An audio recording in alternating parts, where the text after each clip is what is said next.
O chefe da folia pelo telefone manda me avisar que com alegria não se questione para se brincar. Ai, ai, ai, é deixar mágoas pra trás, oh rapaz. Ai, ai, ai, fica triste se é capaz de verar. Boa noite. A ideia da aula de hoje, né, dessa parte da aula, é que a gente comece a discussão sobre estruturação no futebol, tentando trazer algum outro elemento, digamos assim, para essa discussão. Também tentando inverter esses processos, ainda que a função do professor seja facilitar, mas que busque com um elemento audiovisual, ainda que mesclando ali, né, documentário e ficção, que é a série The English Game, da Netflix, né, que saiu em 2020, que a gente tente pensar esses processos de estruturação, mercantilização e espacialização ainda iniciais dos, entre aspas, donos do jogo. Para isso, né, não sei aqui quem está ao vivo, quem assistiu a série, enfim, quem lembra da série, né? Eu coloquei como referência um texto curto, até eu pensava que eu tinha escrito mais coisa do que eu escrevi. Foi publicado no blog Comunicação e Esporte, né, do Laboratório de Estudos de Mídia e Esporte online da UERJ. Quem está aqui chegou a ver a série ou lembra, né, algum detalhe da série? Eu vi a série tem já algum tempinho, eu acho que eu vi mais ou menos quando ela saiu, né? Então eu lembro de algumas coisas. Eu lembro que na época que eu vi, né? Eu tinha mesmo de escrever, né? Escrever em site, achei a escrever um texto, assim, que hoje, se eu parar para ler, deve ter todo um off-kit, né? E que eu peguei, eu peguei depois que eu vi a série, né? E aí eu vi também, procurei a história também, o que era real ali, né? Eu lembro que eu vi um vídeo do Biratan Leal, na época ele tinha um canal no YouTube, que ele fez um vídeo. Aí eu escrevi esse textinho e tudo mais, mas assim, eu lembro de muita coisa da série, né? Da época que eu vi, mas eu confesso que eu não consegui ver de novo, né? Só ficou naquela época mesmo. Pronto, a Laura colocou aqui também no chat que viu alguns episódios. Agora, nos últimos dias, tentei rever. Parei no penúltimo episódio, né, que é o quinto. Eu separei também alguns trechos aqui que de repente podem ajudar. Mas queria primeiro saber de vocês, né, comparando ao que a gente vem observando na aula. A gente falou de questões, né, ligadas ao capitalismo, ligadas ao trabalho, enfim. Ali é um momento muito específico, no final do século XIX, mas eu queria que vocês comentassem primeiro, antes até do que eu coloquei aqui, separei aqui os prints, né? Queria que vocês pudessem comentar primeiro, né, o que vocês acharam da série, quais os elementos sobre esse processo de estruturação do futebol que mais chamou a atenção, né, e do que vocês lembram também em relação à série. Então, do que eu lembro, assim, de quando eu assisti, eu lembro que eu fiz muito essa relação com o processo que eu já estudava, né, aqui, que era o processo de profissionalização do futebol aqui do Rio, né, que é o que eu gosto de estudar e tudo mais. Porque, pelo que eu lembro, né, foi um momento que o Felix Suter, né, ele vai para Darren, né, se eu não me engano, e aí ele vai jogar futebol sendo pago, mas com aquela toda história de que ele não é jogador, ele é um funcionário da fábrica e tudo mais. É interessante porque é um processo meio que muito parecido com o daqui do Rio de Janeiro, por exemplo, né, que é o caso que eu estudo, né, que você tem essa prática do futebol que ela é praticamente guardada como amadora, né, por causa pela elite, né, por N motivos, né, uma questão de tradição e uma questão também de não expandir o esporte de uma forma incontrolável, né. Uma coisa que eu também não acredito muito, porque o esporte já expandia de qualquer jeito, esperando ou não, e passar por todo esse processo, né? Primeiramente você empregar pessoas para trabalhar na fábrica, mas com a intenção de jogar futebol, né? Não necessariamente por questão de trabalho fabril, quanto depois isso evoluir para a profissionalização em si, né? E claro, que lá aconteceu muito antes. Sobre a série, eu lembro que na época que eu estava pesquisando, eu vi valendo, porque claro, né? É uma série de Netflix, então vai ter romantização, vai ter todo esse sistema, né? Então, a transferência dele para... Eu esqueci o nome agora do time que ele faz depois que ele é campeão da FA Cup, Primeiro pro Blackburn, né? Isso, exatamente. Ela transferência pro Blackburn, por conta de outras coisas que não tá na série, enfim, isso não vem aqui ao caso, mas é basicamente isso, assim. Eu acho que é um processo muito semelhante, né, do que acontece aqui no Rio de Janeiro, no que a gente chama aqui no Rio, né, amadorismo marrom, né, e todo esse processo. A série, por questão assim, ela é interessante até, não achei a melhor coisa do mundo, mas ela aborda bem uma coisa que a gente não vê muito em série, né, em audiovisual, que é essa questão de profissionalismo, futebol, ainda mais na Inglaterra. Sim, verdade, né? E teve toda uma discussão também sobre, primeiro, né, que você falou as coisas históricas, eu lembro desse vídeo do Biratã, o Na Bancada fez também, né, com o Paulo Júnior, né, que é cineasta, além de podcaster também, falando um pouquinho sobre questões estéticas, a coisa da questão histórica, até que ponto a questão histórica da série era real, se não era, enfim, né, mas é algo mais ligado à ficção mesmo, né, tem coisa romantizada nesse processo. A Laura colocou, né, já que você citou, Marcos, a romantização, a dúvida que ela teve enquanto assistia foi até que ponto. Então, tem muito. Primeiro, tem uma coisa que a gente está falando na primeira parte da aula, né, sobre as narrativas que contam para o jornalismo esportivo. Uma das narrativas é a jornada do herói, né, que contam para filmes, enfim, modelo clássico. Então, o Fergus, né, o Ferg, ele tem um pouquinho disso, né? Então, mostra que é na família de mulheres, né, mãe, irmãs, e a mãe sofre violência do pai, né, violência física.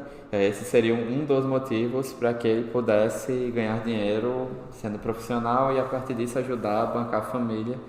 E esse é um dos motivos que faz com que ele troque de clube, né, que ele saia de um clube para outro, para um clube que estava investindo bastante.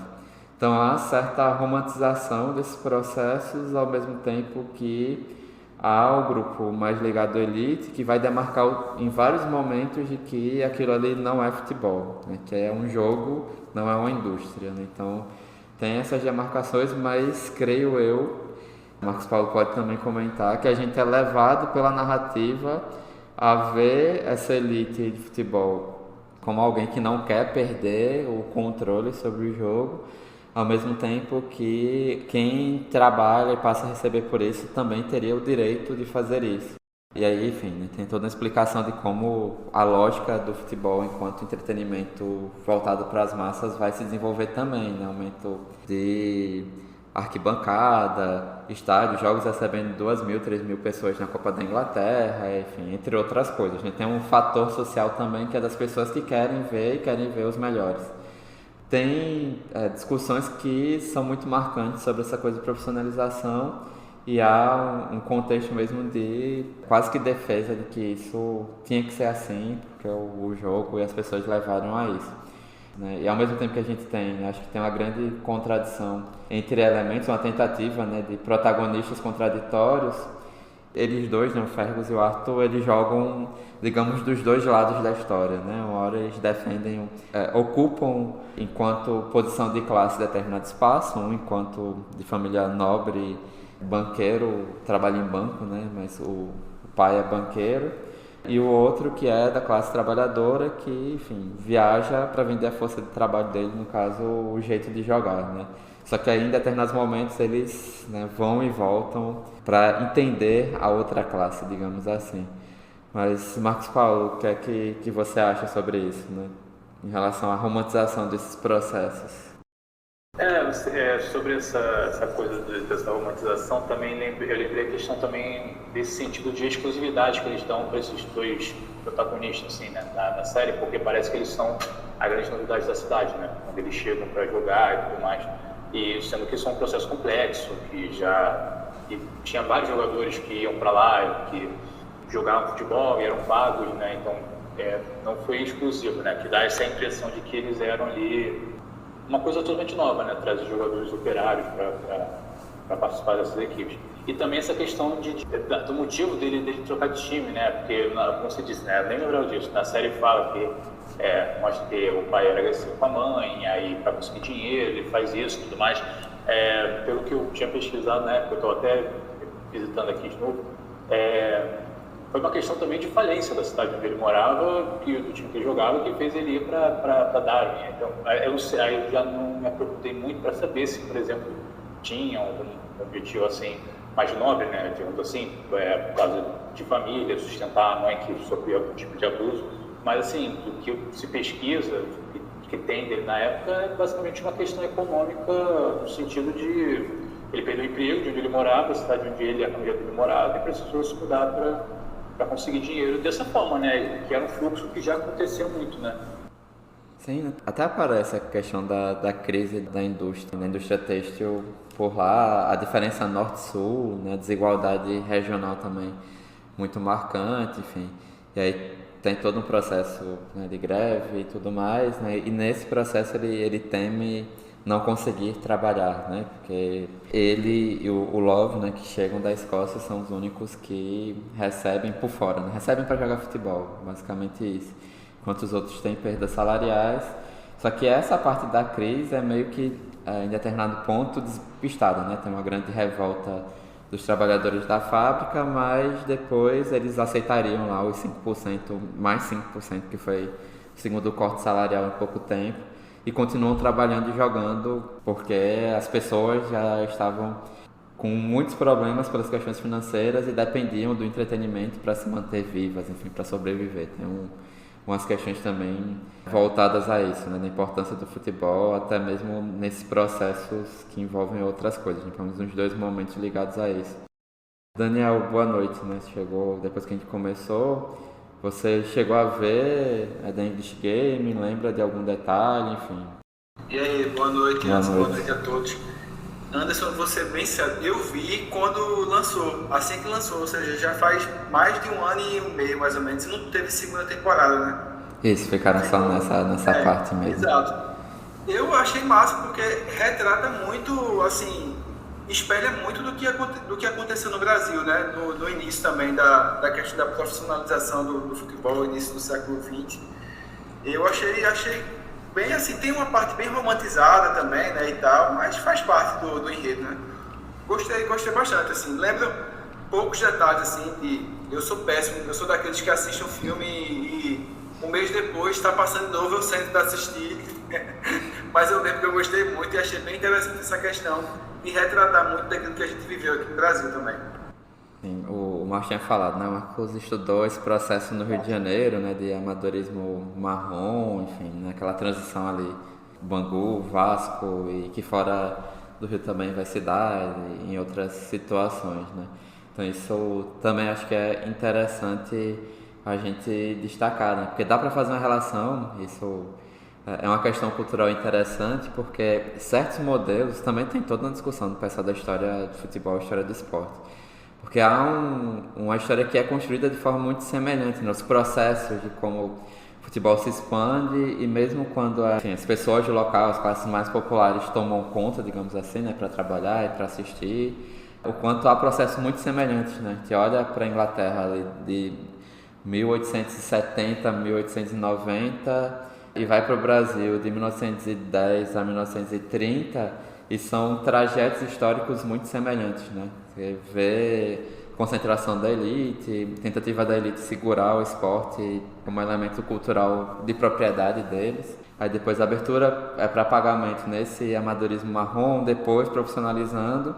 E uma coisa que também é importante, o outro caminho, que é o que a gente vive até hoje, é que há um limite que se chega, né, em termos de futebol, nesse processo de estrutura, que para ser técnico ou técnica você entra com uma série de limitações até hoje, né? Pessoas negras como técnicos, né, são pouquíssimas nas séries A e B, mas presidentes ou diretores do clube, e aí também, né, mulheres nem se fala, muito mais difícil, né? Então você tem uma separação, acho que isso vai estar num dos textos que eu indiquei para as próximas aulas.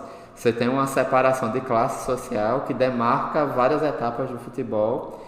Basicamente, as classes populares podem até jogar, mas na hora de decidir não são convidadas, né? Ficam do lado de fora.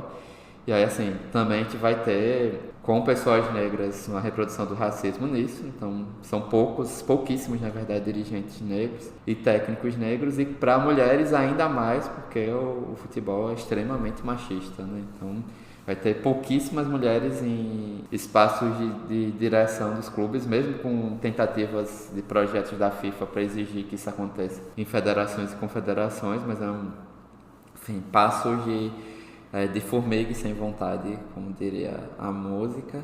Enfim, né, enquanto técnicas também, tem um caso só, acho que em liga de primeira divisão ou de segunda divisão com mulher treinadora, e foi bem rápido, né, que foi um caso francês. Né? O quanto essas estruturas vão sendo colocadas e a gente consegue ver que há uma transição para uma abertura, mas que o jogo das elites passa a ser um grande negócio para as elites, né? Esse caminho que a gente consegue ver também a partir dali.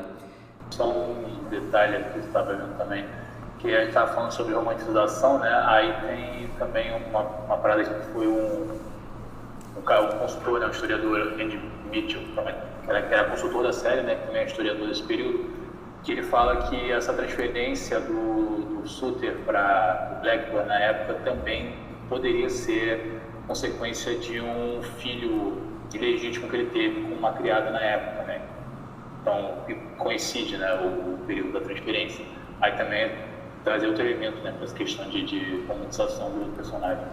Bem lembrado. E olha que a série trata também, né, nesse processo de narrativa mais ficcional e de certa forma romantizada, trata também de casos, né, de homens, né, dessa elite acabavam também tendo filhos e enganando mulheres, e aí a mulher precisava doar as crianças, doar o filho, ou não conseguir emprego, enfim, na cidade. Então tem... E no histórico dele tem esse elemento também, algo relevante de se apontar, né? Que na romantização é necessário ter protagonistas bonzinhos de modelo mais tradicional, né? Então adapta também isso.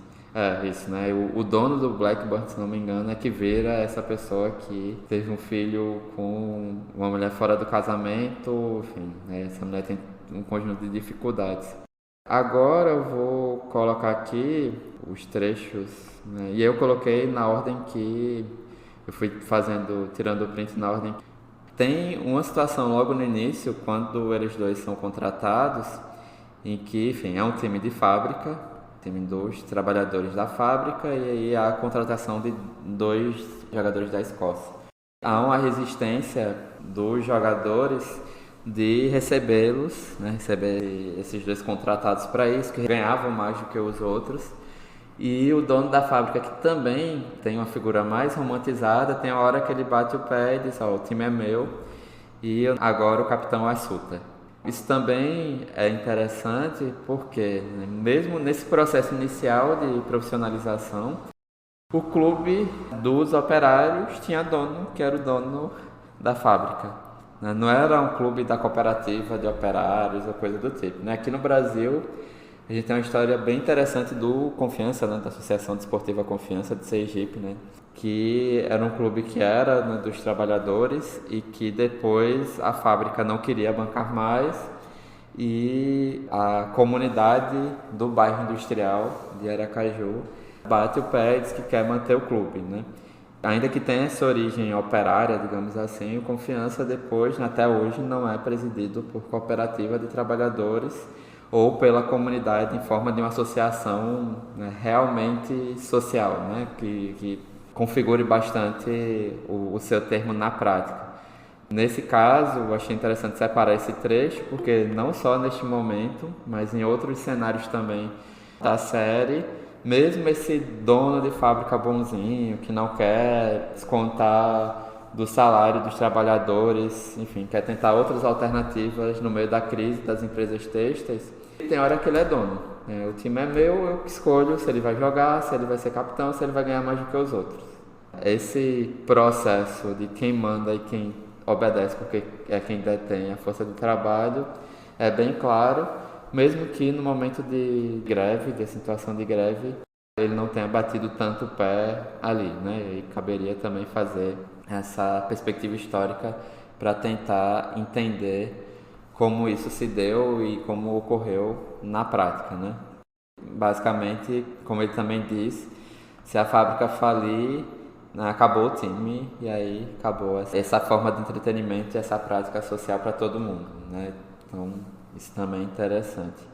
Aqui foi no momento da greve que o Fergus tenta destacar a importância de jogar as quartas de final da Copa da Inglaterra. Fazia muito tempo que um time operário não chegava e aí respondem para ele que estão aguardando notícias e que o que é mais importante é a sobrevivência do pessoal, né? Não jogar. Ele fica meio incomodado com isso também, né?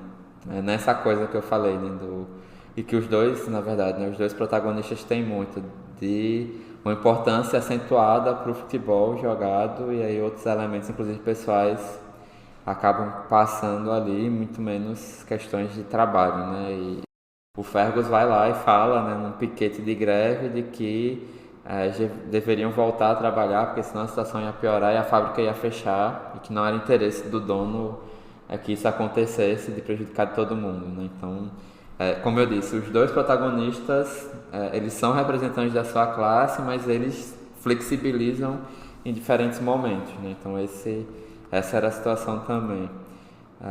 E aqui, quando os Old Etonians, né, que é o clube, pelo menos da ficção, e que ganha, se eu não me engano, chega a ganhar no período 2 Copas da Inglaterra.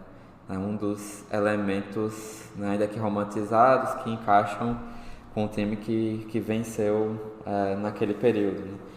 E aí o que também, né, nesse processo de estruturação, que é interessante ver, é que desde o início a gente vai ter os representantes na federação, né, na federação, na associação de futebol, né, porque a federação inglesa é a associação de futebol, são os membros da elite que formam. E aí tem uma situação específica que eles empatam em 5-5, né, no jogo da Copa da Inglaterra, na versão da ficção.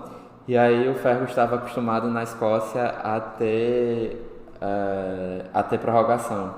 E aí eles dizem que não vão jogar a prorrogação porque não foi combinado, né, os Old Etonians, o clube da elite. E que por conta... E aí eles ficam revoltados, não tem que ter o jogo, a gente né, esquentou, conseguiu empatar e tal.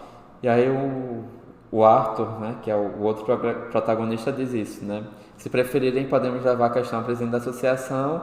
E aí ele vira para trás e o presidente da associação, acho que é goleiro do time dele, né? Então, assim, essa relação de quem manda e de quem controla estava ali já presente desde o processo de formação do futebol profissional, né, como a gente conhece hoje, né, na formação, lá entre os membros das escolas para definir o que seria o futebol e o que seria o rugby, entre outros esportes.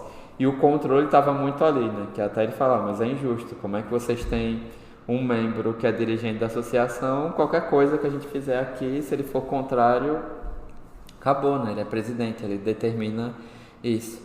E mesmo a questão do amadorismo marrom é muitas vezes colocado pelo presidente da associação, da FA, e também por outro jogador dos Old Etonians, que é nessa ideia de que se a gente perder, a bola, sabe aquela coisa de criança que perdi o jogo, a bola é minha, acabou o jogo, né? Vou levar para casa. É quase isso, né? De controle mesmo das esferas mais gerais. E aí a gente pode trazer nessa discussão, tanto para o que, né, Marcos Paulo e Daniel já apontaram, das etapas iniciais de amadorismo. No Rio de Janeiro, por exemplo, né, nessa coisa de diferentes ligas, Rio e São Paulo especialmente, tiveram ligas diferentes, né, de uma que aceitava determinados jogadores, né, mesmo trabalhadores, né, enfim, porque quando a gente fala de elite, é a elite jogar, né, não, nesse caso em inglês ainda, da elite jogar contra times operários que tinham que trabalhar e jogar também, né? Então você tem um trabalho, uma prática de lazer e de treinamento muito mais restrita. No caso de Rio e São Paulo, houve separação disso a ponto de clubes que foram campeões, né? Especialmente São Paulo, na era amadora, desistirem do futebol mesmo, né? Então não jogarem mesmo ali nesse período. Marcos Paulo, você que estudou essas questões ligadas ao Rio de Janeiro, pode falar um pouquinho, né, se nesse ponto havia uma diferença ali nas décadas, né, 1900, 1910, especialmente no Rio, quanto a essa segregação, não só entre clubes com operários e elite, mas de não aceitar qualquer tipo de participação de operários? Então, o meu TCC, eu estou pegando essa parte de profissionalização agora, né, que eu quero fazer mestrado sobre isso, mas o meu TCC ele foi referente a clubes de fábrica, né, e ao processo de popularização. Nessa época, o que eu pesquisei muito, não tinha ainda o Vasco propriamente, né, e o Vasco também não é um clube operário, né, então não era meu campo de pesquisa. Mas o que me inspirou a fazer o meu TCC foi o Bangu, de início, né? Eu ia fazer só sobre o Bangu, e aí eu fui pesquisando, né? Fui encontrando novos times, né? Você tem o Andaraí, tem o Maville, são todos clubes aqui do Rio de Janeiro que foram originados em fábricas, né? Times de fábricas da época. E sobre essa questão de segregação, tem uma história muito interessante, assim, né? Que o Bangu, o Bangu acaba sendo foco, né? Porque é o que mais tem bibliografia sobre o tema. Ele funda a primeira Liga Metropolitana aqui no Rio de Janeiro em 1905. Ele disputa ela em 1906, junto ali com o Fluminense, Botafogo, América na época. E em 1907 tem uma resolução da diretoria que proíbe jogadores, proíbe pessoas de cor. Isso sai no Gazeta de Notícias em 1907, em agosto, eu acho, de 1907, proibindo pessoas de cor de jogar na Liga, né? E aí, na mesma matéria, assim, no jornal, em pouco abaixo, já tem ali uma resposta do Bangu falando que sairia da Liga, que não queria continuar na Liga. Inclusive, isso é muito comentado como uma primeira resistência, né? Um primeiro ato de resistência, assim, de um clube contra algum tipo de preconceito de fábrica. E o Bangu, ele sabe, depois ele volta, ele vai ter vários vai e volta, assim, dessa Liga principal, né? Ele tenta criar ligas próprias também, mas que acaba não indo muito para frente. Mas um detalhe interessante é que nos jornais de época, no Gazeta de Notícias, no Jornal do Brasil, no Rio de Janeiro, o Bangu ele é tratado com muito desdém, assim, para alguns elementos, seja pela distância, né, porque para quem é do Rio, o Bangu fica na Zona Oeste, é um bairro muito distante, né, distante até de Uruguai, que mora aqui na Zona Norte, da Zona Sul, que era de onde vinha quase todos os times, né, do Fluminense, Botafogo, o América na Tijuca, né, que não é a Zona Sul, mas é mais ou menos próximo ali.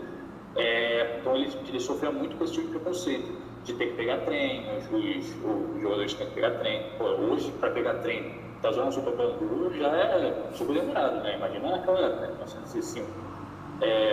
De ter que ir para lá, das pessoas lá em Bangu serem extremamente agressivas, quando o time perdia, o time não aceitava perder, diferente do Fluminense, diferente do Botafogo, né? Então, o Bangu e o Andaraí também, né, que é outro clube também de fábrica, eles sofriam muito essa questão, não só de uma dificuldade, né, de você ser um time mais pobre, né, do que comparado a esses outros, tanto que vocês têm jogadores, né, de fábrica, jogadores negros, operários, como também essa constante informação, né, que acontecia pelos jornais o tempo todo. Então, várias vezes já teve alguns jogos que alguém do jornal pedia para o jogo ser, sei lá, anulado, porque houve uma conduta esportiva ruim do jogo do Bangu, o juiz não acatou alguma coisa do Bangu. Aí sempre tem esses pequenos detalhes assim, que fazem do Bangu. E é interessante que não era, algumas coisas nem eram tão agressivas assim, mas você vê que tem um claro desdém, né, pelo time, né? Sim, interessante a pesquisa e o levantamento também, né?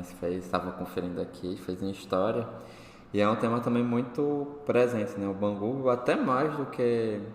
É curioso, né? Para nós, para quem pesquisa futebol, o Bangu sempre aparece. Para quem não pesquisa, acho que o Vasco acabou também tomando esse processo hegemônico nesse tipo de discurso, né? Por conta de não aceitar participar da Liga a partir da proibição. Enfim, o Vasco, infelizmente, a atual diretoria usa bastante isso também como marketing social, né? Interessante observar e esse também é um outro ponto, né? Mesmo que por isso que tentar conversar a partir disso, porque mesmo tendo a questão da romantização e não ser, né, uma fonte histórica séria, mas a gente consegue comparar para um monte de coisa, né, do que se viveu aqui, obviamente considerando a limitação de registro, né? A gente parte dos jornais e também é necessário, acho que você falou muito bem isso, pensar em de onde partem esses jornais e como eles tratam também essas situações, né? Muito massa mesmo.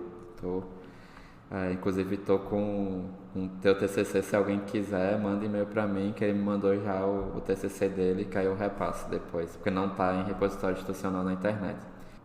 Tem alguns outros detalhes, como eu disse, né, do controle das elites sobre o jogo. Então, o presidente da FA, né, este jogo é para amadores e cavalheiros, e esse detalhe vai voltar mais para a reta final da série também, porque há violência, enfim, demonstrado violência de torcedores lá para o final.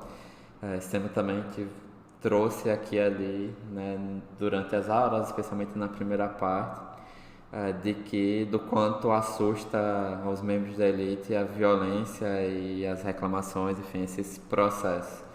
E também numa diferença que é muito marcada por região, mas diferença econômica, né? Tá aqui Daniel, Juan e Bruno, nós somos do Nordeste, isso é uma marca também, né, de como essas diferenças regionais viram diferenças econômicas e podem gerar outras coisas e como isso é tratado, né, quase em tom animalesco.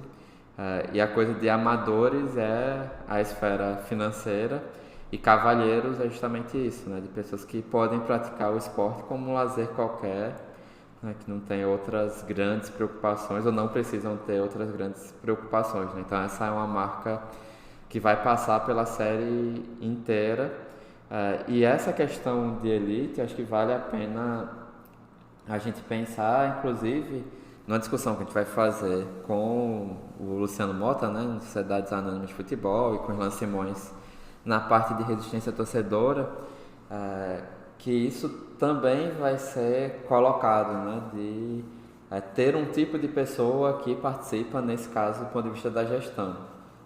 E quando a gente olha para o lado da torcida, né, para o padrão pós-Hillsborough, né, pós-Margaret Thatcher, também, né, de se exigir ou de se transformar um modelo que é para quem pode consumir nos estádios, mas também um modelo cavalheiresco de acompanhar os jogos. Dependendo do jogo, e a Premier League é muito marcada por isso, né? Até em comparação com a Alemanha, não só na propriedade de clubes, mas também com as permissões para o ato de torcer, do quanto tem um jeito que depois é resgatado, que a gente consegue trazer semelhanças do que se imaginava para quem deveria acompanhar o esporte ou praticar o esporte lá no final do século XIX, e aí partindo da ficção, né? De ser algo mais cavalheiresco também nisso, né, de conseguir ter essa ligação, a gente conseguir ver de novo, né, volto a dizer, né, do quanto essa visão de uma elite que comanda e define como deve ser e quem deve ocupar os espaços do futebol é algo que persiste mesmo nessas adaptações ligadas ao consumo, enfim, está em 2023.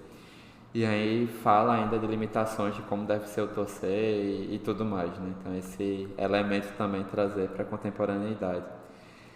E aí as frases, né, que vêm em torno de provocação, que os membros da elite estão com medo de perder o controle, né, sobre o jogo.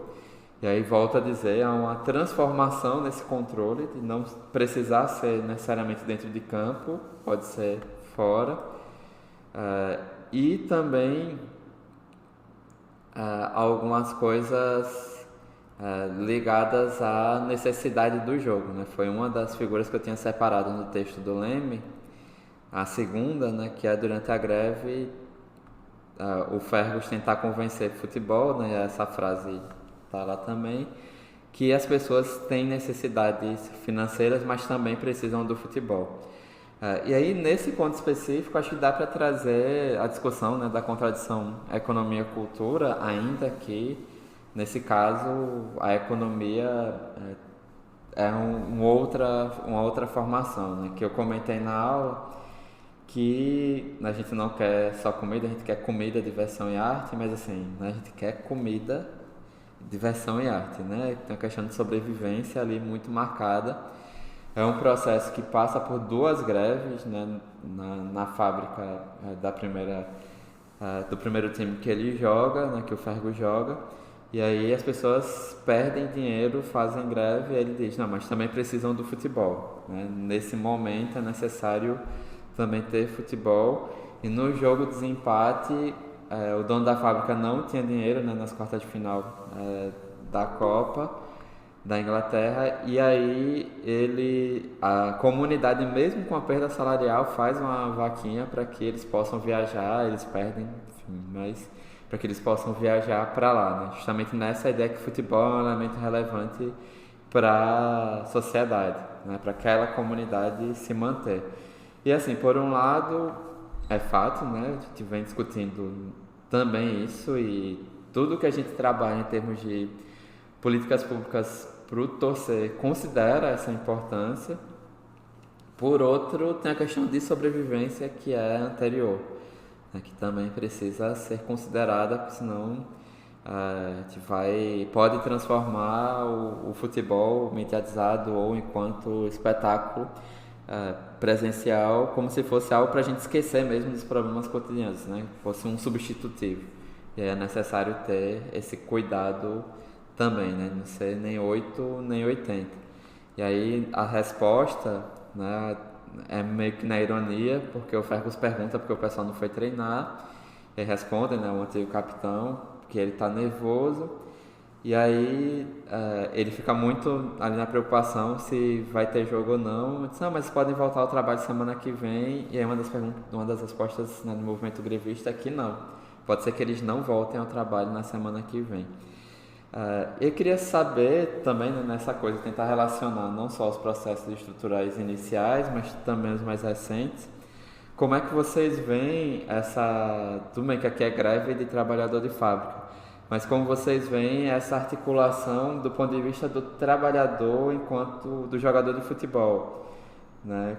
Que em processo histórico, né, a gente vai ter a Lei Pelé demarcando o fim, né, desse controle a partir de contrato dos jogadores aqui no Brasil, e a Lei Bosman em termos de internacionalmente, né, jogador poder jogar onde ele quer. Mas como é que vocês veem em termos de articulação dos jogadores, né, hoje em dia? Vocês são otimistas, pessimistas, enfim, para pensar em lutar pelas causas próprias, né, trazer essa discussão de associação e sindicalização pensando numa estrutura de classe que é desigual, né? Tem quem trabalhe e quem pague e quem manda, né? Mas como vocês veem do ponto de vista de quem trabalha?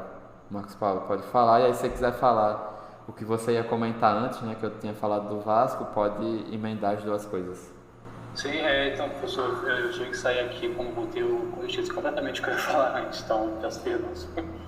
Acabo que eu não consegui lembrar. Mas sobre que você está falando sobre os jogadores, eu tenho a impressão de que eu também acho muito interessante toda a questão nessa pesquisa sobre o jogador de futebol como trabalhador mesmo, né? Porque essa questão de que é uma classe que no seu geral, na sua totalidade, ganha pouco, né?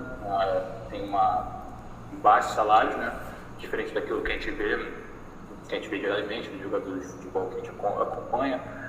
Eu acho um meio de pesquisa muito interessante também, e eu percebo como eles se veem pouco representados, né, ainda mais nas figuras que têm mais voz. Pelo menos aqui no Brasil, né, eu não sei como é lá fora também, não sei dizer, mas aqui no Brasil a gente tem muita pouca representação dos jogadores que ganham mais, né, não só de Série A, né, de elite, Flamengo, Palmeiras, mas também de uma Série B, de jogadores que têm melhores salários, mas também não chegam a chegar tanto quanto jogadores de elite, né?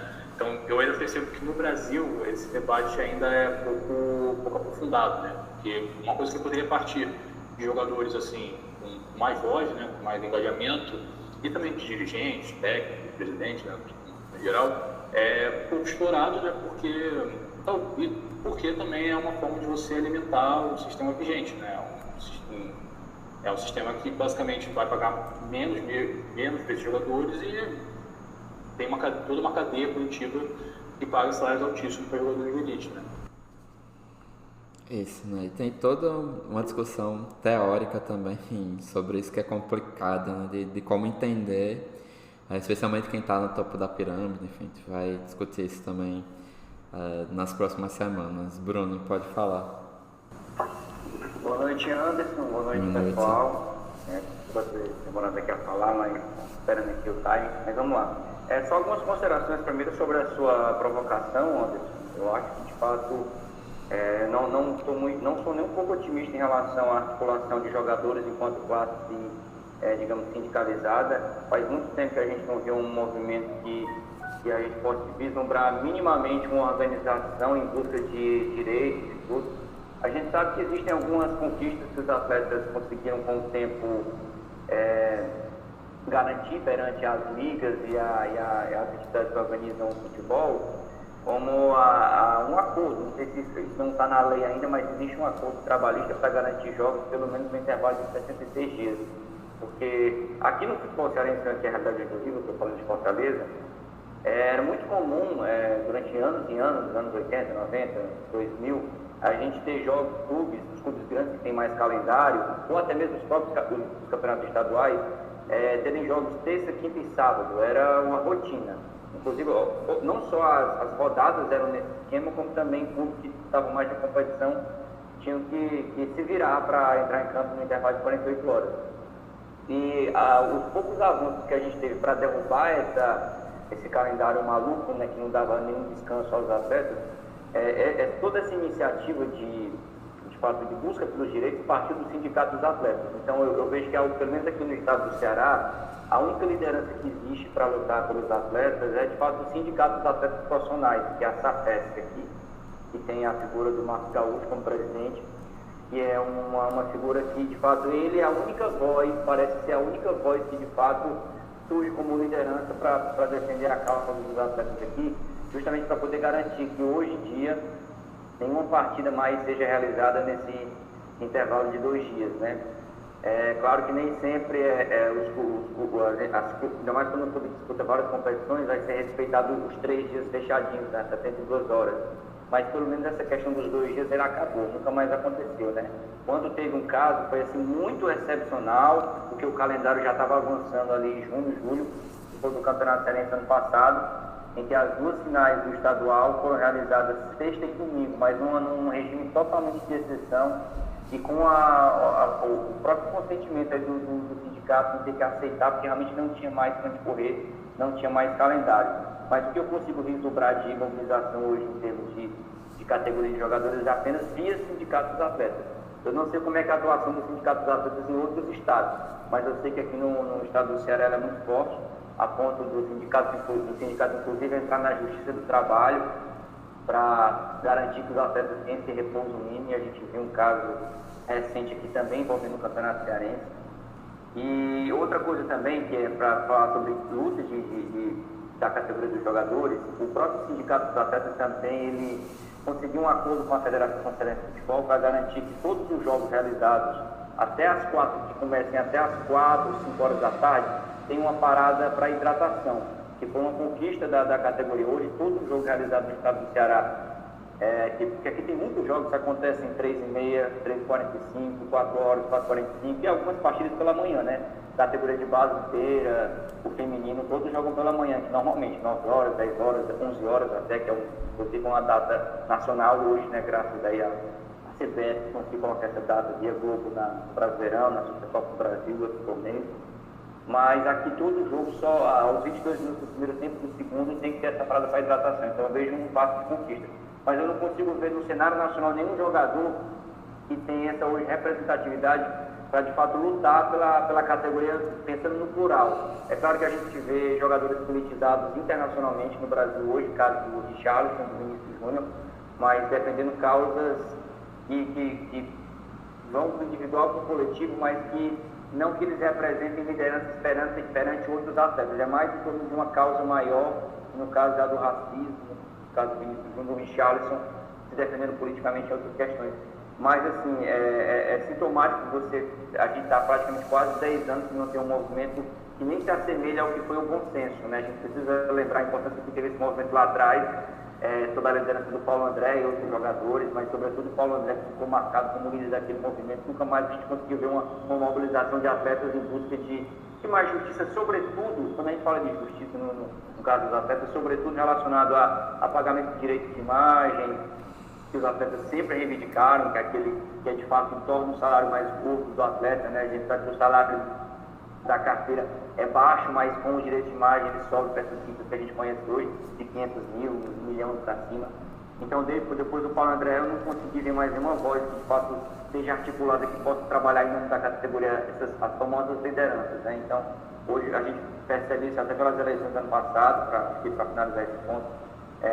A gente não viu praticamente nenhum atleta se posicionar de forma mais crítica em relação ao status quo, ao governo que estava aí, do Bolsonaro. Pelo contrário, todos os jogadores que se posicionaram politicamente foram para defender o Bolsonaro, para declarar voto nele. Eu não vi nenhuma voz discordante ou que fosse crítica a ele, mesmo que não fosse apoiador do Lula, mas que fosse crítica a ele. Pelo contrário, todos pareciam... a ideia que a gente tem assim, é de que todos são, não generalizando, mas a ideia geral é que são, de certa forma, infelizmente, uma classe um pouco alienada ainda, né? Principalmente do ponto de vista político, né? Que não reconhece assim, essa luta em prol do coletivo. E é isso. Aí acho que mais à frente, quando as questões ainda sobre a série forem retomadas, eu também dou meus palpites, já que por conta, até para finalizar, Anderson, agradeço você por ter levantado lá no início do curso a gente assistir essa série, porque eu assisti assim que foi lançada, eu gosto muito dos conteúdos da Netflix, das séries esportivas, então assim que foi lançado eu assisti e eu voltei a assistir na íntegra os 6 episódios para a gente poder, porque eu sabia que ia ter muito a ver com o concurso, eu voltei a assistir e pude reparar uma série de detalhes no curso que na série que eu não tinha reparado na primeira vez e as coisas fazem mais sentido agora. É isso, mais na frente eu posso retornar aqui para a gente falar mais sobre a série, mas eu queria só falar mais sobre a questão dos atletas. Valeu, Bruno, muito boas considerações. Inclusive porque, né, falando sobre o sindicato dos atletas, a gente tem a federação, os sindicatos são estaduais, acho que é isso, e a gente tem a FENAPAF, né, Federação Nacional dos Atletas Profissionais, que teve certo holofote semanas atrás, né, depois da final da Supercopa do Brasil, porque pediu punição pro Abel Ferreira, enfim, né, conta de um lance específico com a Arrascaeta no jogo. E aí, assim, a gente tem... Até você falou do bom senso, eu fui olhar, é de 2013, está fazendo 10 anos.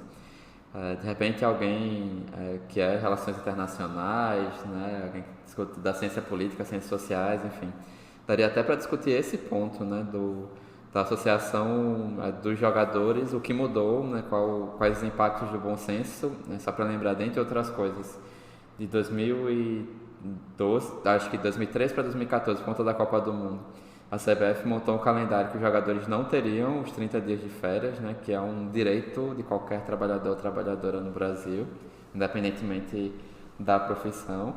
E aí os jogadores se articularam para isso, né, Paulo André, Fernando Praz, o Rui, né, Rui Cabeção, enfim, que já estava, não só o Alex, enfim, entre outros jogadores da época, mas depois que eles conseguiram aquilo ali, acho que andou ainda alguns meses e parou, né? Não avançou. E era um grupo, inclusive, que, até vendo entrevistas de Fernando Praz hoje, né, de vez em quando ele está na ESPN, ele é um grupo muito contrário aos modelos que como os sindicatos se articularam, né? Inclusive, os direitos de imagem, né, que pertencem aos jogadores, por lei, né, pela Lei Pelé, tem que ser pagos ao sindicato, o sindicato distribui, e com a MP do mandante foi uma das coisas, inclusive, que caíram da proposta, né, que aí os clubes deveriam, né, o clube mandante, nesse caso, deveria repassar e distribuir o valor do direito de transmissão, direito de imagem do jogador, para os jogadores do visitante também, enfim, deu confusão. Agora não vou lembrar qual foi o clube, não lembro, acho que foi o Boa Vista, com o Flamengo, que o Flamengo pagou, sei lá, R$52 por jogador, e os jogadores do Boa Vista fizeram um cálculo que dava mais de R$1.000 por jogador, né? Porque aí, como descentralizou, dificultou como cada clube deveria passar isso. E aí, até que esse foi um detalhe que na lei, né, que foi sancionada em 2021, que foi um detalhe que não foi modificado, né? prosseguiu-se com os sindicatos fazendo a centralização disso, porque seria muito difícil para os clubes lidarem não só com os jogadores deles, que é o próprio clube faz esse pagamento. Lembro que eu participei de uma live do Ludopédio com a dirigente, uma diretora da área de direito do esporte, que ela dizia isso, né? A gente separa, quando cai o direito da transmissão, a gente vê quem jogou e a gente separa e paga a parte, né? Então, para os nossos jogadores. Se pagar também para o visitante, isso criaria, pagava para o sindicato e aí isso daria mais problemas, né? Ao mesmo tempo, a gente tem um modelo de sindicalização, normalmente tem jogadores, que fica muito pontual para algumas questões. Isso interfere também no negócio, né?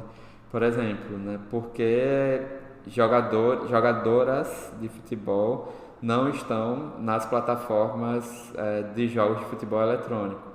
Porque, como não tem uma entidade que possa centralizar isso, como tem na Argentina, para a gente não ir muito longe, como tem na Inglaterra, entre outros lugares, a empresa teria que negociar jogadora por jogadora para poder ter o direito de imagem. E é assim também nos jogos com clubes de futebol masculino, né? Então isso dificulta até as figurinhas de álbum, né? Alguns clubes conseguem fazer essa negociação à parte, mas eu lembro de criança ainda, né, de ter álbum do Brasileirão, que os jogadores eram espalhados na parte final do álbum porque não houve negociação, né? Porque aí só conseguiram negociar com os jogadores individualmente.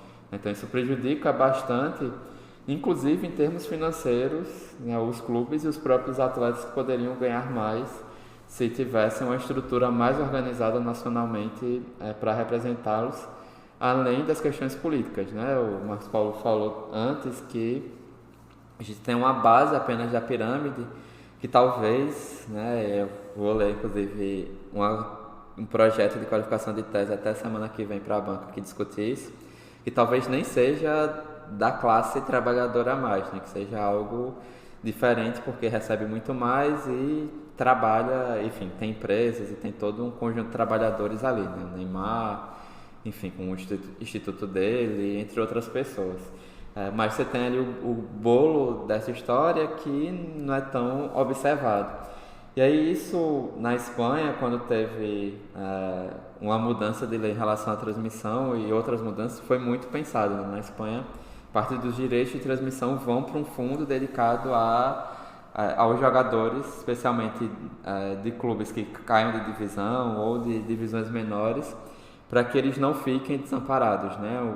Não sei se vocês lembram que o campeonato italiano e o campeonato espanhol, acho que 2012 para 2013, começaram semanas depois, tiveram 1 ou 2 rodadas adiadas, porque os jogadores fizeram greve para defender os direitos dos outros atletas, né, que não tinham, enfim, o Casillas, entre outros, né, os capitães dos principais clubes, os clubes mais ricos da Espanha, se juntaram e toparam a greve para que se criasse um fundo para que, no momento de crise de um clube, de um outro clube, que os jogadores não ficassem desamparados. E aí a lei que vai tratar também de melhor distribuição de receitas de audiovisual, que é de 2015, o Decreto Real, vai trazer também fundos para essas coisas, né? Não só para o jogador, mas também para outras funções, para outros trabalhadores do futebol, né? Para dar alguma garantia. Aqui no Brasil, a gente não tem nem articulação para pensar no jogador de futebol do time que foi rebaixado da Série A. Imagina para aquele que está na Série D. Acho que o mais perto que a gente teve disso foi a mobilização dos capitães da Série C e D para a CBF pagar alguma ajuda de custo para os clubes, né, durante aquele período da pandemia que não teve jogo. E ainda assim, no caso do futebol de mulheres, teve dirigente que não pagou as jogadoras, né? No caso do Vitória especialmente, né? Além de outros clubes da Série A2. Então, assim, é um longo processo de articulação. Bruno, a gente já tinha conversado um pouco antes, mas assim, você quer comentar também, né, sobre a série que te chamou a atenção?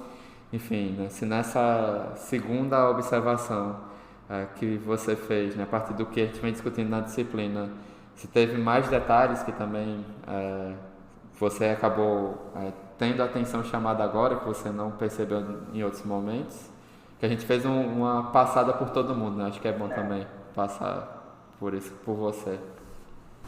Assim, Anderson, cara, muita coisa, sabe? Assim, primeiro, assim, né? A gente percebe na narrativa da série, né, da English Game, que é uma visão, em muitos momentos, muito romantizada. Ao mesmo tempo que ela coloca muito clara essa luta de classes, né? Tá muito claro ali o time do Fergus de um lado, o Odin do outro, poxa, como é que é o nome do líder lá, o outro protagonista da série, que ele tem um nome? Arthur, e eu não vou lembrar o... Arthur Final, que acaba virando... E eu acho muito interessante a construção do personagem dele, porque ele tinha tudo para ser o vilão da série, mas ele acaba se tornando, na verdade, um mocinho, né? Porque é graças ao fato dele se curvar, né, a tentar entender o outro lado, dar a oportunidade deles também fazerem parte do jogo, que as regras são modificadas e, enfim, no final das contas eles conseguem disputar a final. Agora, o que na primeira vez que eu assisti não ficou muito claro, e talvez assim, talvez a primeira vez que eu assisti, algumas coisas, sabe, quando você presta atenção um pouquinho, você acaba perdendo algumas partes da narrativa, às vezes você assiste de noite e às vezes dá um cochilo ou outro e acaba perdendo. Mas o que eu achei muito legal foi essa articulação mesmo essa reinvenção do time, para poder disputar a liga enquanto time operário contra um time de cavaleiros, na verdade, né? Que assim fica muito clara essa divisão lá, que são os times que são trabalhadores, operários, com os times que são de cavaleiros amadores, que são, na verdade, todos eles super bem sucedidos, que jogam apenas por entre aspas, amor ao esporte, como se todos que estão jogando ali também não amassem, né? Você tá dizendo que só quem joga por amor são os que são cavaleiros, que nas horas livres jogam. Agora, o que me chamou mais a atenção, e aí tem muito a ver com aquele discurso do Fergus, quando ele fala, olha, vocês falam em justiça no futebol, mas vocês esquecem que nós, muitas vezes, trabalhamos 10, 14 horas por dia e vamos jogar cansados, né, para tentar lutar contra vocês, jogar contra vocês, e tem uma vida muito tranquila, que se alimentam bem, que vivem bem, que dormem bem, que têm uma vida super estável financeira, que trabalham poucas horas por dia e podem se dedicar muitas horas. E aí, nesse momento aí, Anderson, que a gente percebe a disparidade, como era injusto o jogo. Além dos times que não são operários, né, os times dos cavaleiros, né, como eles costumam dizer, serem os donos das regras, né, isso é uma coisa que incomoda muito.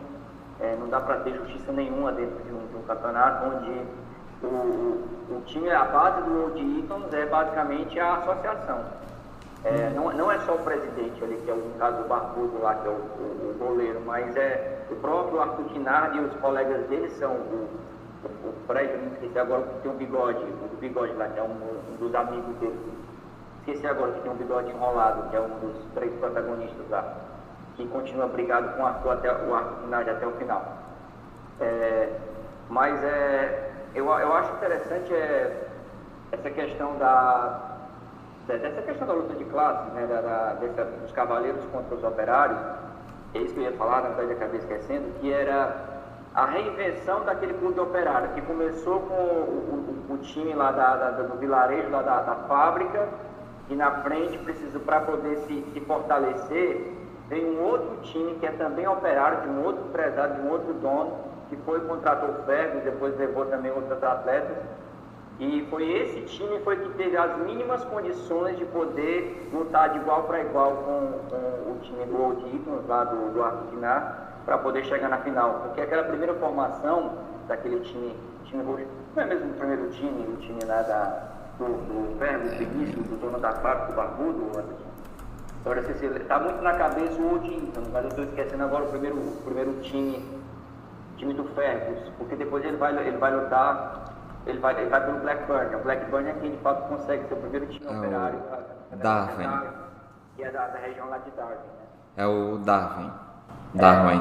Então eu achei muito legal, Anderson, assim, essa reinvenção do time. Eles viram que era a união, eram 2 times que eu não percebi, justamente que eu não percebi, agora para finalizar. Era como se estivesse dentro de uma região lá, vamos regionalizar aqui, trazer para exemplos nossos. como se dentro de uma região, no caso do estado do Ceará, Ceará e Fortaleza, dentro da cidade, daquela região, daquele condado, digamos ali, que era o Darwin e o Blackburn, que eles eram rivais, adversários, mas chegou um momento que, colocando o Ceará como Darwin, né, e Fortaleza como Blackburn, que o Ceará viu que não tinha mais condições de derrotar lá o Palmeiras, lá na frente, que era o Old Eden, e que a única forma, de repente, de fazer com que o Ceará e Fortaleza conseguissem derrotar o Palmeiras era juntar, fundir as equipes. E aí, por eles serem times de cidades vizinhas, né, de regiões vizinhas, eles se uniram e acabou que o Blackburn absorveu os principais talentos do Darwin. Não só o Jimmy, né, que é o Jimmy Love, que era o grande parceiro de ataque lá o grande parceiro de ataque do Fergus, mas aquele outro, acho que é o Tommy, né, que acaba, no caso, eles jogam entre si, tem aquela disputa desleal, então acho que acaba quebrando a perna do Jimmy, e o próprio Tommy acaba sendo substituto do Jimmy, que não pode mais jogar, acabou encerrando a carreira precocemente.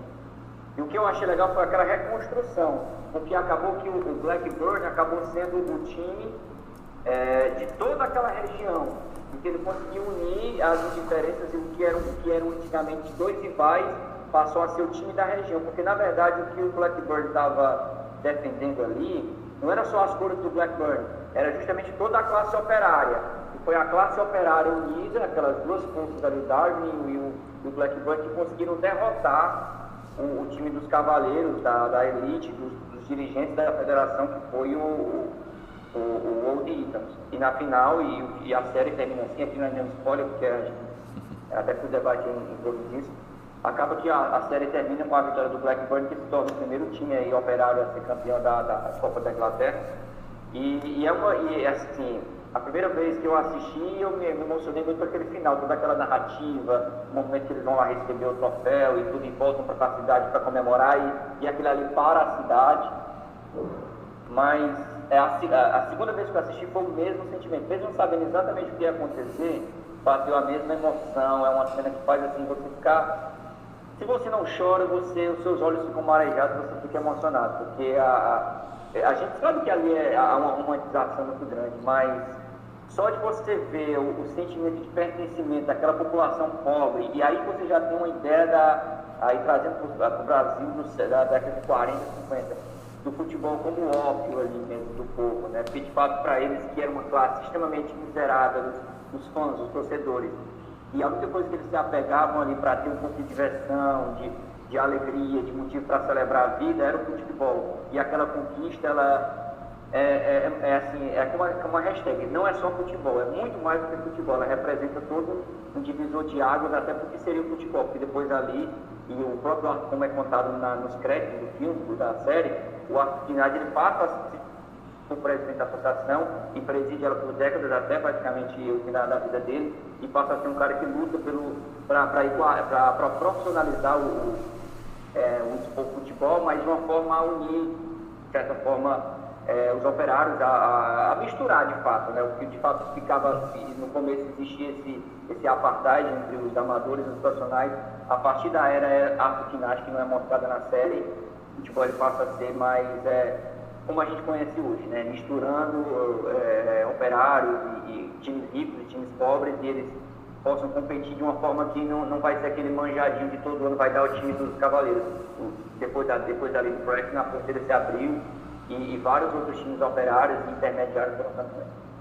Sim, acho que é 1883 quando tem o primeiro campeão operário, aí o jogo muda também e vai para outro nível. Antes de passar para o Marcos Paulo que levantou a mão também, o Edson é inclusive estudante da UFAL também, mas na sede do Campo Sertão em Delmira, ele diz que mora numa cidade que se forma a partir de uma vila operária iniciada na primeira década do século XX, e a indústria têxtil tinha um time de futebol que realizava jogos treinos semanalmente, né? O time tinha 2 quadros, o vermelho e o encarnado, e os jogadores tinham alguns privilégios no dia a dia do chão da fábrica, né? Certamente uma estratégia da fábrica para aprimorar suas conquistas. A gente vai ver também, a partir dos textos, acho que é o Gilmar Mascarenhas, né? Saudoso Gilmar Mascarenhas, geógrafo, que na Entradas e Bandeiras, né, no livro dele, que tem disponível de forma gratuita na internet, ele vai dizer, vai trazer esse elemento, né, do quanto as fábricas se utilizavam disso para criar uma relação de comunidade, né, para quem morava e trabalhava ali, e também enquanto um chamariz para o nome da fábrica, né? Então realmente tem essa relação aí, já tem outros pesquisadores que trataram e daria um bom trabalho, inclusive, pensar isso em algumas, nas esferas localizadas, né, nos nossos locais, ainda que tenha dificuldade de registro, né? Talvez história oral, enfim, daria para pensar nisso. E aí a coisa do combinado, né, que o Bruno falou, era muito comum, né? O Flamengo de 95, né, o do melhor / pior ataque do mundo, percorre o Brasil vendendo jogos, e aí ele vai jogar, acho que aqui em Maceió, com combinado CSRB, vai jogar em Sergipe. Agora não lembro se Sergipe Confiança, se teve esse combinado, eu morava lá, enfim, né?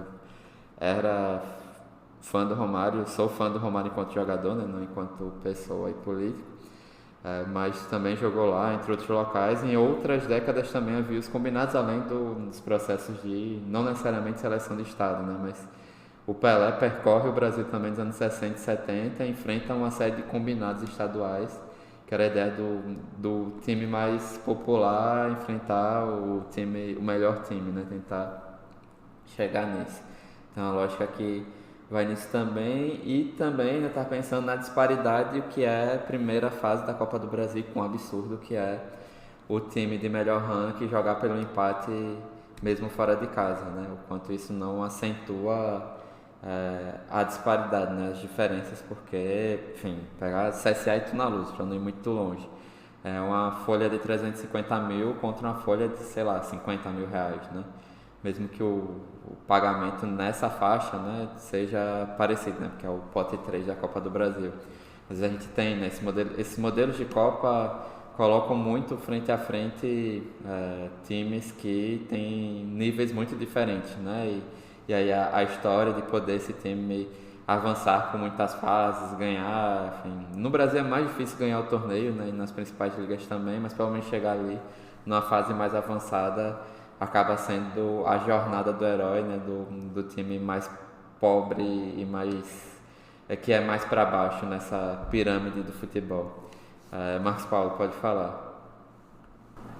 Não, então é porque, conforme o Bruno falava também, eu lembrei um pouquinho do que eu estava falando antes, né, que eu havia esquecido depois, que sobre essa questão do time ganhar, se o underdog, né, ganhar, e aí leva para todo mundo comemorar, e tem esse lado, né, sentimental do futebol, porque também pega muito essa parte da pesquisa que eu fiz, que era referente ao motivo de como o futebol era visto, né, pela sociedade em geral, não só uma questão dos clubes de elite não quererem que times de fábrica ou jogadores negros jogassem, né? Também tem toda uma complexidade nisso, né?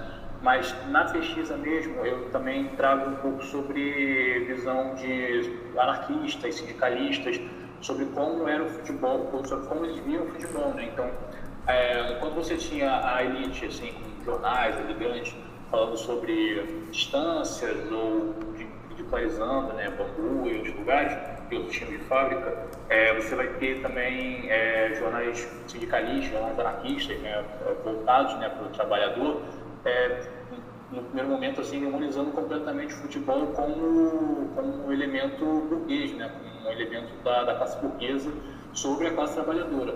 E justamente pelo motivo de que você estava falando também, o Edson estava falando, né, que é essa questão de você manter o time da fábrica, você uniformizar os jogadores com a estampa da fábrica, você compensar certos jogadores de acordo com o nível de futebol, o nível de desempenho que eles possam ter. E aí isso faz com que muitos anarquistas, né, sindicalistas, veem isso como uma certa forma de você tirar o foco dos jogadores, dos operários, né, das causas importantes, que são jornadas excessivas de trabalho, essas condições, ainda mais no Rio de Janeiro de 1905, né, quase industrializando.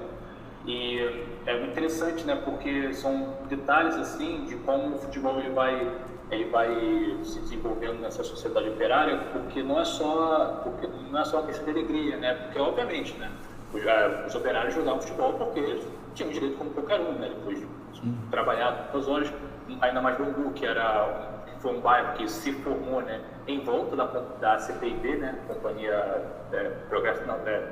Companhia Industrial Progresso Brasil, CIPB, ela se construiu toda, né, em volta dessa fábrica.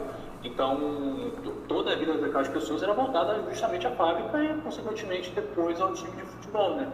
Então, percebe-se que tem toda ali uma complexidade, não só de membros da elite, né, com esses operários, como também com outras figuras ali, né, como sindicalistas e como a própria população, né, como eles se viam também e quais interesses que os donos da fábrica tinham, né, de permitir que os jogadores, que os operários jogassem futebol.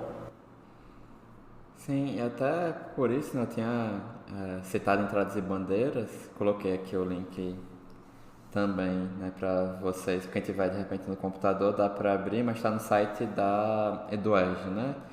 E aí o livro do Gilmar Mascarenhas, que trata desse processo também no Brasil, enfim, tem uma visão particular sobre determinadas questões de trabalho e tudo mais, mas é interessante. Eu lembrei também, falando, até pelo que o Edson também tinha colocado sobre futebol de fábrica, tem um dossiê da revista da USP de 94, né? Quando eu comecei a pesquisar, esse dossiê foi a minha primeira referência, e aí em 2011 teve um dossiê da ESPM, da Comunicação, Mídia e Consumo, que ajudou também bastante para mim, que tem um texto da Fátima Martim Rodrigues Ferreira Antunes, que trata do futebol nas fábricas, de como inclusive os movimentos comunistas e anarquistas até a década de 20 veem isso como o ópio do povo, mas há uma mudança na década de 30 para uma visão de entender isso como elemento cultural tão importante que era necessário ter time popular comunista também.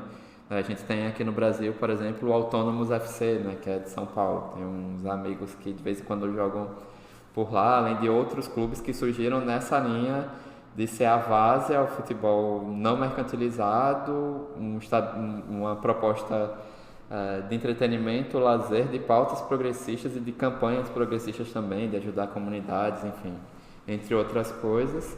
E sobre, também nesse processo, a gente tem, né, outra autora extremamente relevante, né, a pioneira dos estudos de futebol em Ciências Humanas e Sociais no Brasil, a Simone Larraud Guedes, né, também saudosa. Acho que o livro dela, a dissertação de 77, já trata um pouquinho disso, da lógica dos trabalhadores de fábrica, né? É uma dissertação de 3 partes, né? Cada uma com interesse.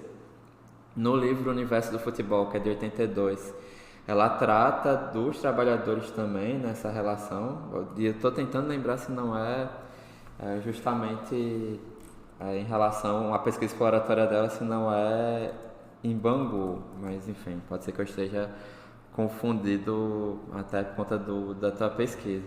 Em 98 ela publica um livro que vai tratar especificamente sobre os trabalhadores operários também, e de certa forma tem algumas questões que vão ser mais específicas, que vão tocar um pouquinho o futebol, né? O capítulo do livro No Universo do Futebol é Subúrbio, Celeiro de Crack, né? Então é a pesquisa mesmo que se tem naquele livro, que é considerado também um pioneiro nos estudos de futebol no Brasil.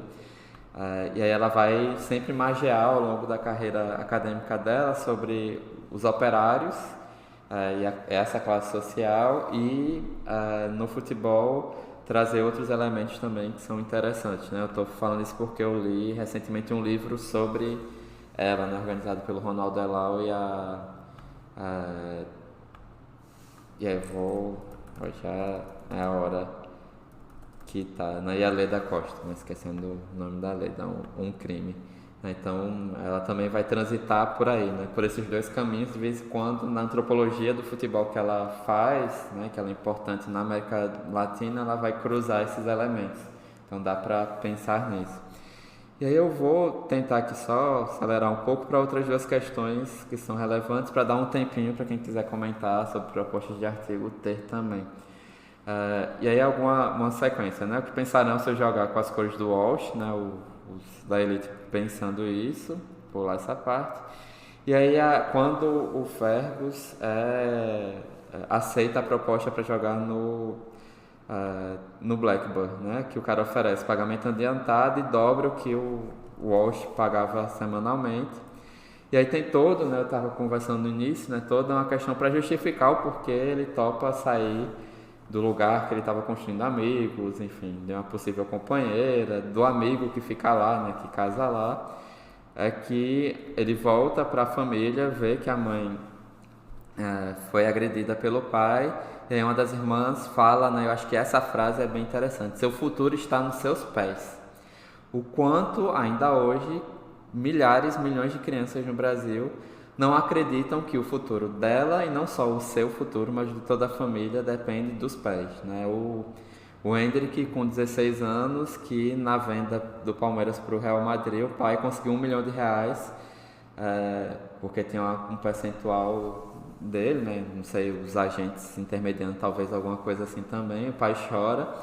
E ele, 5, 6 anos atrás, quando o Endrick chega, ele não pode oficialmente ser funcionário do clube.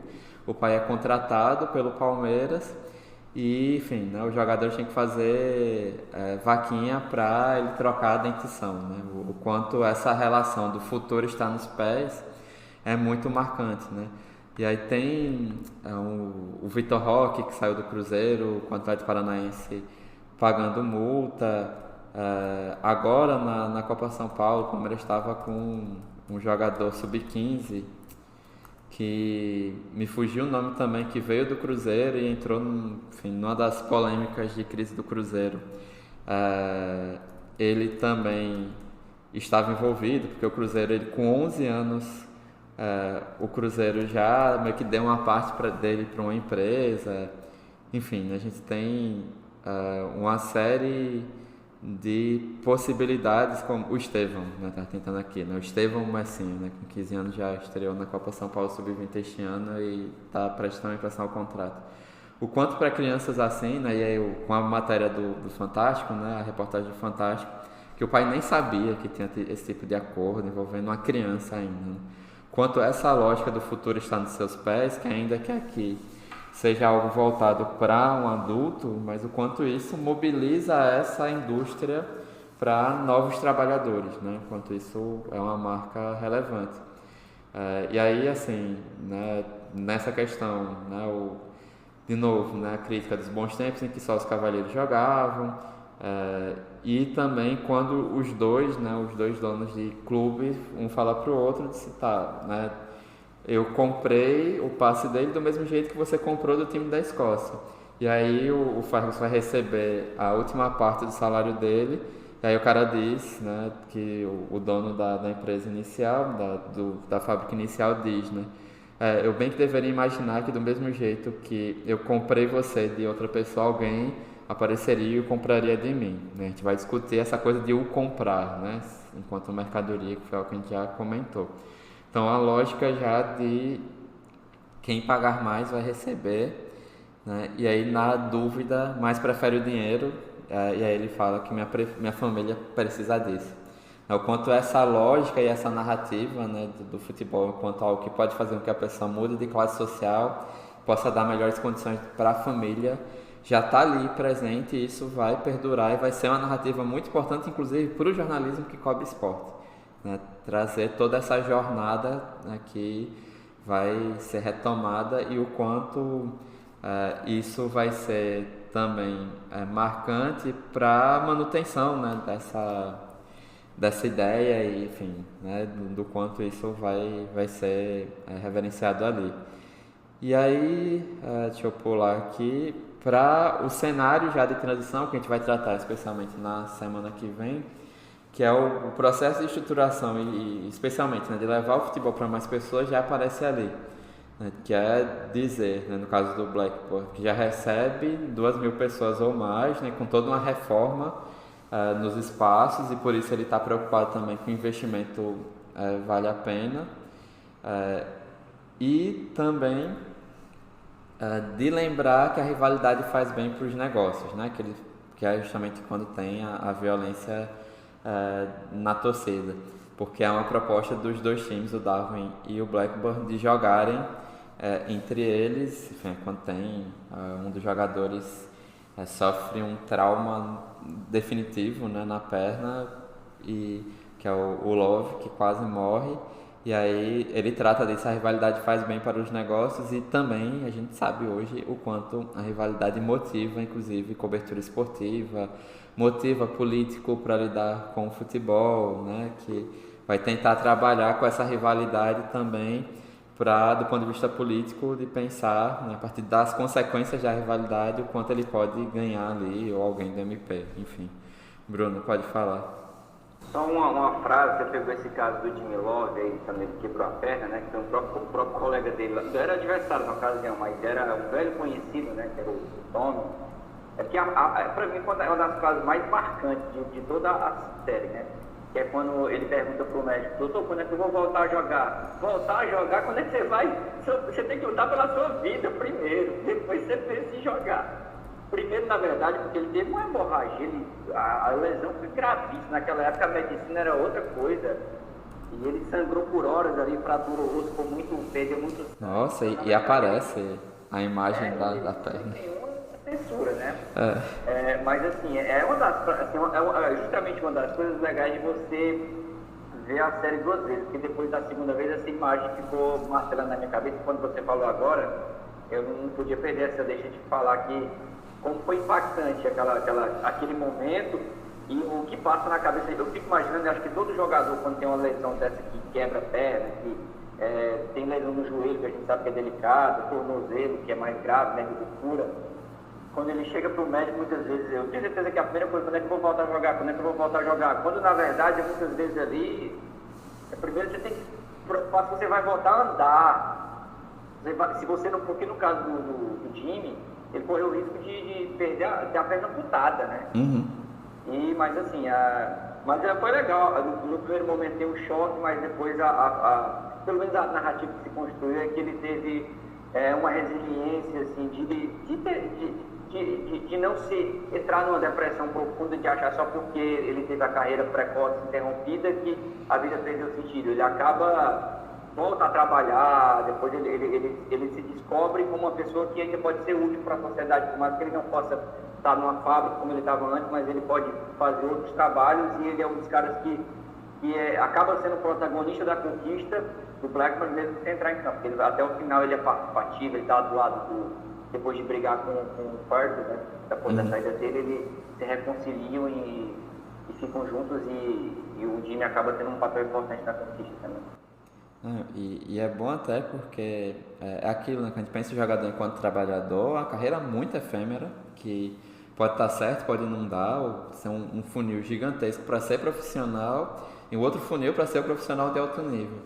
E também a carreira que acaba rápido, enfim, né, você tem uma série de discussões sobre esse ideário de jogador, que essa parte é interessante, porque ele pôde, né, gerar outra carreira, tem todo um apoio pessoal ali, mas tem muita gente que não tem, né, que se vê com 20, 21 anos, que é quando é um momento derradeiro, sem saber fazer qualquer outra coisa, porque dedicou hoje dos 9, né, mas sei lá, dos 11 anos pelo menos, né, sub-11 já tem sub-9, mas sub-11 já é campo, até o sub-20 só para uma coisa, né, então isso também é interessante, né, acho que esse elemento que você trouxe é interessante para a gente ver, porque é uma carreira de risco também, né, pode falar, Bruno. E rapidinho, só para dizer que no caso deles dois, pelo que a gente entende no contexto, até por serem por envolver o casamento do time, e eles eram dois iniciantes de carreira, talvez eles estivessem ali na idade da série, 24, 23, 25 anos, bem jovens, né? E no caso do você imagina o time, que foi considerado um dos precursores, ele é considerado até hoje, ele e o Ferguson, pioneiros assim, do futebol dessa era, até um amador profissional. Com 23, 24 anos a carreira acabou. Você imagina como é que é com um jogador daquela época, com poucos anos de início, depois de iniciar no esporte, começar a competir em alto nível como ele estava competindo, né, lutando por título, a carreira acabar. E acabar é definitivo, não é aquele que vai, como o Ronaldo, ficou 1, 2 anos para voltar a jogar bem. No caso dele ali era uma pausa para sempre, a aposentadoria, no caso, em termos físicos, por invalidez, né, física para jogar. Sim, né? E Enfim, isso é marcante mesmo. Deixa eu só passar aqui para outra fase, né, que sobre a indústria do futebol ainda, que alguém falou, né, quando eles chegam para olhar um outro estádio já, né, os Old Etonians, que isso certamente custou caro, né, e aí o Arthur comenta, né, a indústria do futebol está crescendo. Mais de 3 mil pessoas foram assisti-los jogar contra os Druids. E aí o outro responde, só os times ricos conseguirão vencer. E disse, mas qual é a diferença que você tem agora, né? Nós não somos ricos e não são os nossos times que ganham. E aí isso também é interessante, porque, óbvio, né? Acho que a ponderação do Arthur está correta, de só os times ricos, né? Agora tem uma diferença, os times operários e tal. Mas se a gente olha para o desenvolvimento do futebol, a lógica, né, ligada ao capitalismo vai ser essa, né? Os times mais ricos têm mais chance de vencer.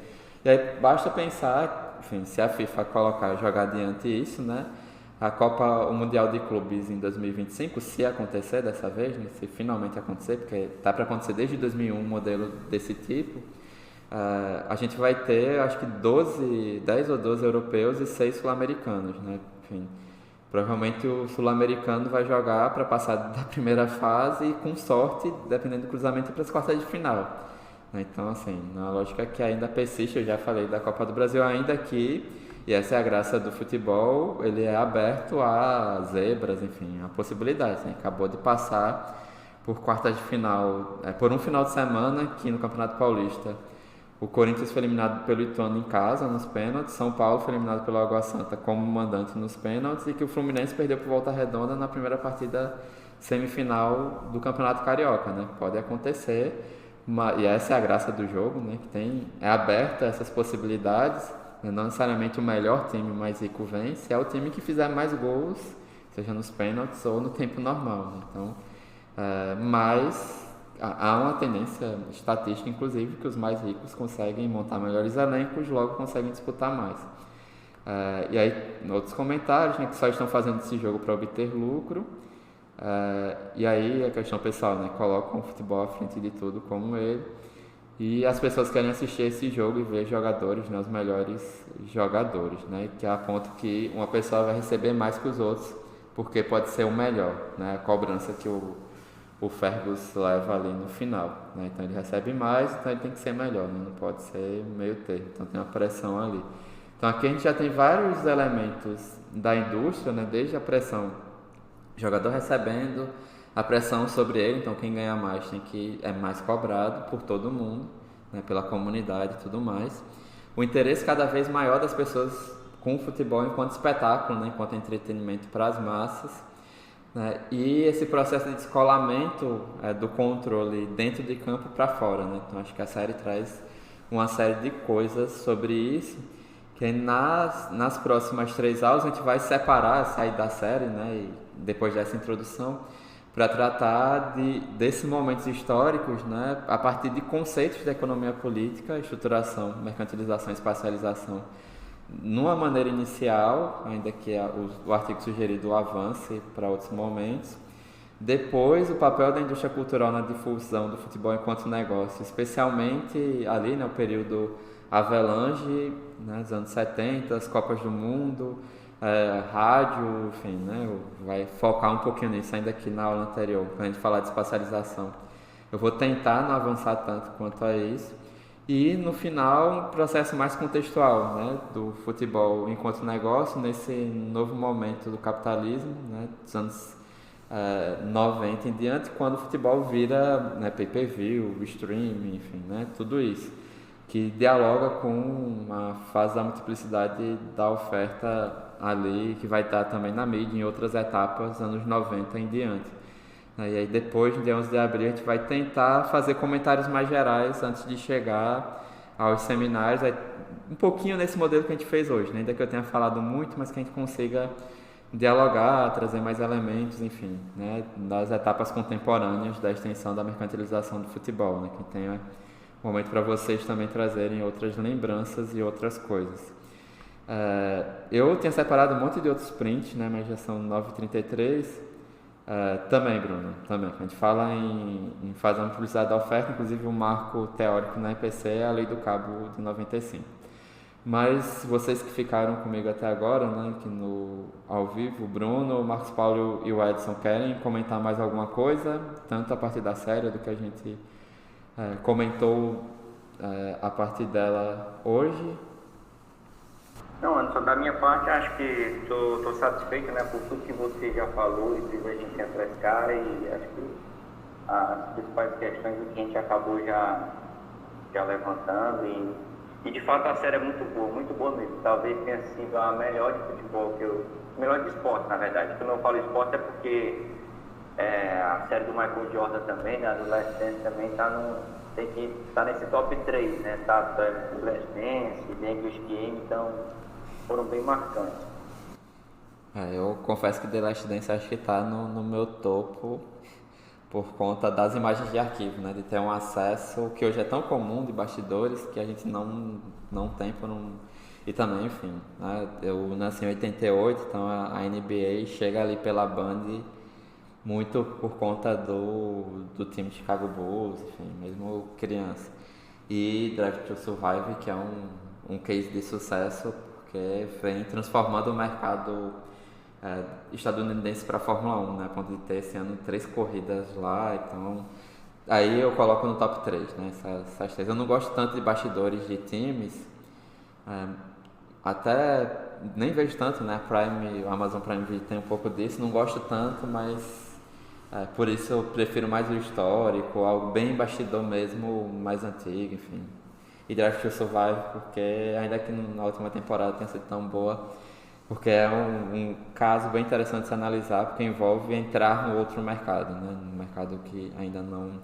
A Fórmula 1 não estava... A Fórmula 1 entrou e saiu várias décadas, né? Pode falar, Bruno. Tá falando da Fórmula 1, né? Isso. Então, aqui, deixa eu só parar a gravação. Então, eu já coloquei, né? Na semana que vem a gente volta, e aí na semana que vem... volta para o YouTube pelo menos as 3 próximas semanas. E um aviso novamente, né, a gente já tem duas datas, né, dos 4 seminários com convidados já confirmados. Vai ficar 18 de abril, terça-feira à noite, com Luciano Mota sobre a lei das sociedades anônimas de futebol no Brasil. No dia 25, também nesse mesmo horário, né, normal, com o Pisani sobre multipropriedade de clubes. E aí no caso do Pisani tem já eu atualizei a planilha lá inicial do cronograma de atividades com o artigo que ele sugeriu, e em ambos os casos, né, eu vou reabrir a inscrição no curso apenas para cada seminário. Então, né, podem convidar outras pessoas que se interessarem especificamente sobre esses temas para, né, não só acompanhar o seminário pelo YouTube, né, a aula no YouTube, mas também para, enfim, terem certificado sobre sociedade anônima do futebol, multipropriedade de clubes, né? Isso inclusive pode ampliar um pouquinho esse público além da economia política, especificamente do futebol. Então, na semana que vem a gente volta para seguir esse processo de estruturação inicial ainda do futebol. Até mais.